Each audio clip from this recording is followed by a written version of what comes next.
ബഹുമാന്യനായ നമ്മുടെ നേതാവ് ഹുസൈൻ മടൂർ സാഹിബ് മദീനയിലുണ്ടെന്ന് പറഞ്ഞപ്പോ അദ്ദേഹം മക്കയിലുണ്ടെങ്കിലും മദീനയിലുണ്ടെങ്കിലും നമ്മുടെ ഗ്രൂപ്പ് അവിടെ ഉണ്ടെങ്കിൽ തീർച്ചയായിട്ടും നമ്മളൊന്ന് സംവദിക്കാറുണ്ട്. വളരെ കുറഞ്ഞ സമയം ഇൻഷാ അല്ലാഹ് മദീനയുമായി ബന്ധപ്പെട്ടും മറ്റു സംഗതികളൊക്കെ വളരെ കുറഞ്ഞ സമയം സാറിനുള്ളൂ.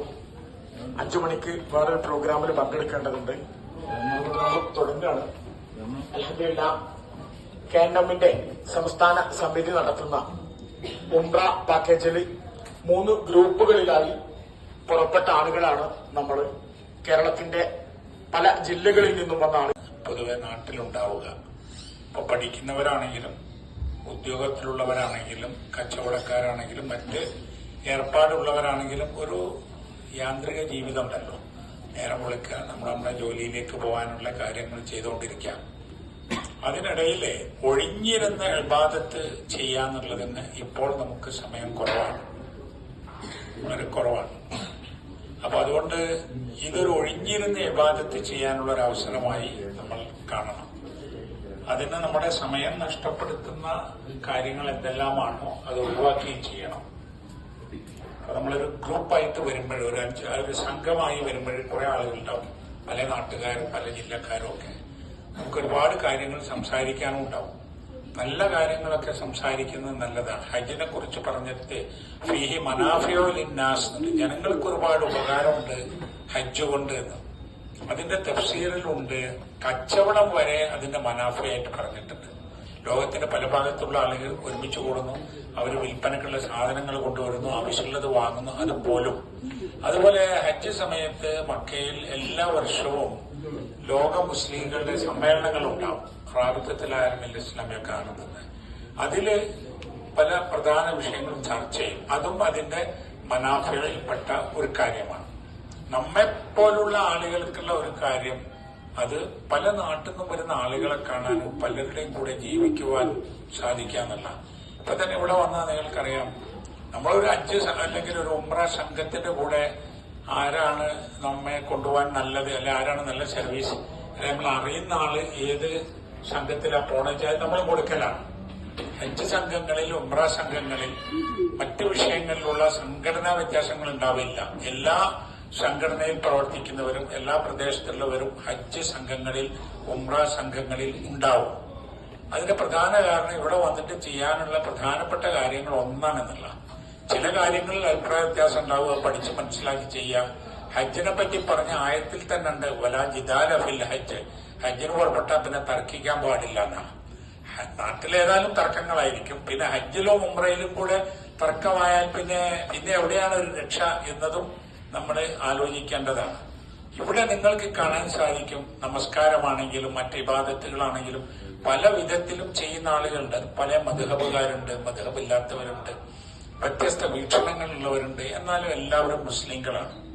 ഈ കഴിഞ്ഞ റമദാനിൽ മക്കയിൽ ഒരു സമ്മേളനം ചേർന്നിരുന്നു റാബിത്തയുടെ. അതിന്റെ പ്രമേയം തന്നെ making bridges between different school of thoughts in Islam എന്നാണ്. അതായത് ബിനാഉൽ ജുസൂർ ബൈനൽ മദാഹിബ് ഇസ്ലാമിയ എന്നാണ്. അത് വ്യത്യസ്ത ചിന്താധാരകൾക്കിടയിൽ പാലം നിർമ്മിക്കുക. ഷിയാക്കൾ പോലും ഉണ്ടായിരുന്നു ആ സമ്മേളനത്തിന്, പല മദ്ഹബുകാരും ഉണ്ടായിരുന്നു. അതിൽ പറഞ്ഞിട്ടുള്ളത്, നമ്മൾക്ക് ഒരു ഖുർആനാണ്, ഒരു സുന്നത്താണ്, ഒരു അല്ലാഹുവാണ്, ഒരു നബിയാണ്, ഒരു ഖിബ്ലയാണ്, നമ്മൾക്ക് ഒരു കലിമയാണ്, ലാ ഇലാഹ ഇല്ലല്ലാഹ്.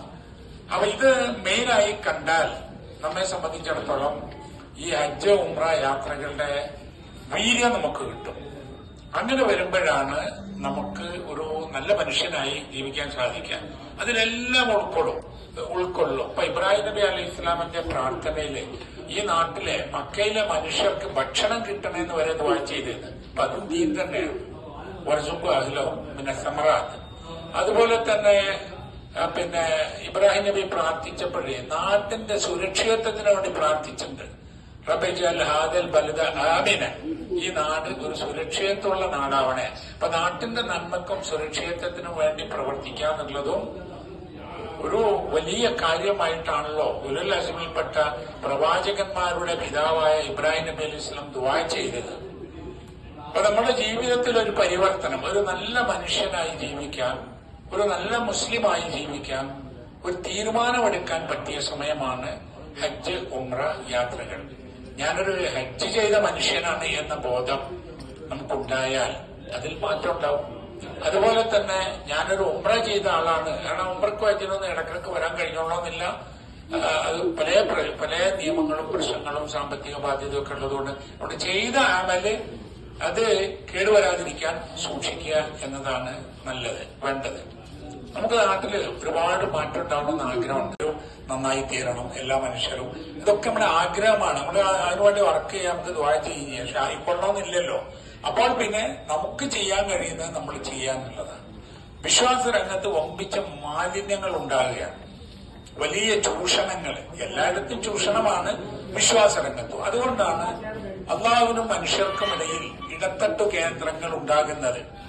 ശുപാർശകന്മാരും ഇടയാളന്മാരും ഒക്കെ ആയിട്ട് ആളുകളെ സ്ഥാപിക്കുന്നത്, പല കേന്ദ്രങ്ങളും വരുന്നത്. എന്നൊരു ലാ ഇലാഹ ഇല്ലല്ലാഹ് എന്ന് പറയുന്ന ആളുകള് അവരുടെ ഒരു ആവശ്യം വരുമ്പോഴേ ഇത്തരം ആളുകളോട് പോയി പറയുന്ന സിദ്ധന്മാരെയും ദിവ്യന്മാരെയും ഒക്കെ ഉണ്ടാക്കി വെച്ച് അവിടെ പോയി പറയുന്ന ഒരു അവസ്ഥയിലേക്ക് എത്തിപ്പോകുന്നത്.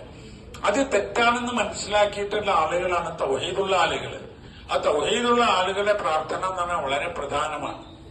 ഇസ്ലാമിനെ നമ്മൾ കാണേണ്ടത് പ്രധാനമായും വിശ്വാസമാണ്, അഖീദ, ഈമാനാണ്. അത് ക്ലിയർ ആയാൽ ബാക്കി കാര്യങ്ങൾ വന്നുകൊള്ളും. ഇബാദത്തുകളും സ്വഭാവ മര്യാദകളും ഒക്കെ അതിന് അനുഗുണമായിട്ട് വന്നുകൊള്ളും. അങ്ങനെ വരുത്താനും കൂടി നമ്മുടെ ഈ യാത്രാ സമയം നമുക്ക് ഉപകരിക്കണം. മദീന നബി സല്ലല്ലാഹു അലൈഹി വസല്ലമയെയും സഹാബത്തിനെയും സ്വീകരിച്ച നാടാണ്. ആദ്യകാലത്ത് മക്കയിൽ നബി സല്ലല്ലാഹു അലൈഹി വസല്ലമ ജീവിച്ച കാലത്ത് അവിടുത്തെ പീഡനങ്ങളും മർദ്ദനങ്ങളും പ്രയാസങ്ങളുടെ ആദ്യമായി ഹബഷയിലേക്ക് ഹിജ്റ പോകാൻ അനുവാദം കൊടുത്തു. കുറെ ആളുകൾ അവിടെ പോയി, പിന്നെ വന്നു, പിന്നെയും പോയി. പിന്നെ നബി സല്ലല്ലാഹു അലൈഹി വസല്ലമ ത്വായിഫിൽ പോയി, അവിടെയും ഒരു സഹായം കിട്ടിയില്ല. മദീനയിൽ നിന്ന് ഹജ്ജിന് വന്ന ഒരു സംഘത്തെ മിനായിൽ വെച്ച് നബി സല്ലല്ലാഹു അലൈഹി വസല്ലം കാണുകയും അവർക്ക് ഇസ്ലാമിനെ പറഞ്ഞു കൊടുക്കുകയും ചെയ്തു. അപ്പൊ അവരിൽ ഒരുപാട് ആളുകൾ അത് സ്വീകരിച്ചു. അവർ പോകുമ്പോൾ പറഞ്ഞു, മദീനയിലേക്ക് ഒരു പ്രതിനിധിയെ അയച്ചു തന്നാൽ, ഈ ഇസ്ലാമിനെ പഠിപ്പിച്ചു തരാൻ അയച്ചു തന്നാൽ ഞങ്ങൾക്ക് ഉപകാരമാണ്. അങ്ങനെയാണ് മുസ്അബ് ഇബ്നു ഉമൈർ റളിയല്ലാഹു അൻഹുവിനെ റസൂൽ സല്ലല്ലാഹു അലൈഹി വസല്ലം മദീനയിലേക്ക് അയച്ചു കൊടുത്തത്. അങ്ങനെ ആ സഹാബി വരെ ഇവിടെ വന്ന് ഇസ്ലാമിനെ ആളുകൾക്ക് പറഞ്ഞു കൊടുത്തു. അടുത്ത കൊല്ലമാകുമ്പോഴേക്കും വലിയൊരു സംഘം ഇസ്ലാമിൽ എത്തിച്ചേർന്നിട്ടുണ്ടായിരുന്നു. അവിടെ വെച്ചാണ് ബൈഅത്ത് ചെയ്തത്, മിനായിൽ വെച്ച്. ആ ബൈഅത്ത് നബി സല്ലല്ലാഹു അലൈഹി വസല്ലമയും സഹാബത്തും മദീനയിലേക്ക് വന്നാൽ അവരെ കുടുംബങ്ങളെയും ഭാര്യമാരെയും കുഞ്ഞുങ്ങളെയും ഒക്കെ സംരക്ഷിക്കും പോലെ റസൂലിനെയും സഹാബത്തിനെയും അവർ നോക്കണം എന്നുള്ളതാണ്. അത് ബൈഅത്ത് ചെയ്ത ശേഷമാണ് പിന്നീട് അള്ളാഹുവിന്റെ അനുമതി കിട്ടിയപ്പോൾ നബി സല്ലല്ലാഹു അലൈഹി വസല്ലമ ഇങ്ങോട്ട് എത്തുന്നത്. അതിന്റെ മുമ്പ് തന്നെ സഹാബിമാർ വളരെ കൂടുതൽ ആളുകൾ പോന്നു കഴിഞ്ഞിട്ടുണ്ടായിരുന്നു. ഈ മദീനയുടെ ഒരു പ്രത്യേകത അൻസാറുകളാണ്. അവിടെ അൻസാറുകൾ എന്ന് പറഞ്ഞാൽ സഹായികൾ, നസറ അൻസാർ സഹായികളാണ്. ആ സഹായികളാണ് എന്നത് ഇപ്പോഴും മദീനാവാസികൾക്ക് അങ്ങനെ ഞങ്ങൾ അൻസാരികളാണ് എന്ന ഒരു അഭിമാനത്തോടു കൂടിയുള്ള ഒരു ശീലമുണ്ട്. ഇപ്പൊ റമദാനിലൊക്കെ പ്രത്യേകിച്ച് കാണാൻ സാധിക്കും, ഇവിടെ വരുന്ന ആളുകൾക്കൊക്കെ അവർ ഭക്ഷണം കൊടുക്കുന്നതും ഒരു പരിചയമില്ലാത്ത ആളുകളെ വിളിച്ചുകൊണ്ടായി അവരുടെ സുപ്രയിൽ കൊണ്ടുപോയി ഇരുത്തി നോമ്പ് തുറക്കാൻ ഭക്ഷണങ്ങൾ, വിഭവങ്ങൾ, പാനീയങ്ങളൊക്കെ കൊടുക്കുന്നതൊക്കെ അതും ഒരു സംഗതിയാണ്. എഴുത്തിസാസ് എന്ന് പറഞ്ഞ അഭിമാനബോധം. അപ്പൊ നമുക്ക് തോന്നണം, ഞാനൊരു മുസ്ലിമാണ്, ഞാൻ ഇങ്ങനെയാണ് ചെയ്യേണ്ടത്. ഞാന് എന്റെ നാട്ടിൽ ഇസ്ലാമിന്റെ ഒരു അടയാളമാവേണ്ടതുണ്ട്. പ്രഭാഷണങ്ങൾ കൊണ്ടും സമ്മേളനങ്ങൾ കൊണ്ടും ലേഖനങ്ങൾ കൊണ്ടൊന്നും അല്ല ആദ്യകാലത്ത് ഇസ്ലാം പ്രചരിച്ചത്. അന്ന് ഇതൊന്നുമില്ല, ലൗഡ് സ്പീക്കറോ കോൺഫറൻസുകളോ ഇപ്പം സോഷ്യൽ മീഡിയ ഒന്നുമില്ലല്ലോ. ചരിത്രത്തിലുള്ളത് ആദ്യത്തെ ഒരു നൂറ്റാണ്ടിനുള്ളിൽ അന്ന് മനുഷ്യവാസമുള്ള ബന്ധപ്പെടാൻ കഴിയുന്ന എല്ലാ സ്ഥലത്തും ഇസ്ലാം എത്തിയതാണ്. പഴയ കിതാബുകളിൽ കാണും മൊറോക്കോ മുതൽ ചൈന വരെ എന്നാണ്. മൊറോക്കോ മുതൽ ചൈന വരെ എന്നാണ് അന്ന് അത്ര ആളുകളുള്ള സ്ഥലങ്ങളുള്ളൂ. അപ്പോ അത്രയും സ്ഥലത്ത് ആദ്യത്തെ ഒരു നൂറ്റാണ്ടിനുള്ളിൽ ഇസ്ലാം എത്തിയത് എങ്ങനെ എന്ന് നോക്കിയാൽ അതിങ്ങനെ കച്ചവടത്തിന് പോയവര്, അല്ലെങ്കിൽ ഇസ്ലാമിനെ പറഞ്ഞു കൊടുക്കാൻ പോയവര്, അവര് അല്ലെങ്കിൽ വേറെ എന്തെങ്കിലും കാര്യത്തിന് പോയവര്, അവരെ കാണുമ്പോൾ ബാക്കിയുള്ളവർക്ക് ഒരു വ്യത്യാസം അനുഭവിച്ചതാണ്. അനുഭവപ്പെട്ടത്. അപ്പൊ നമ്മുടെ നാട്ടിലേക്ക് പറയാൻ വേണ്ടിയിട്ട് ചരിത്രം പറയുന്നത് മാലിക് ദീനാറും 12 ആളുകളും വന്നു എന്നാണ്. അവര് വന്നിട്ട് ഈ മലബാർ കോസ്റ്റ് എന്ന് പറയുന്ന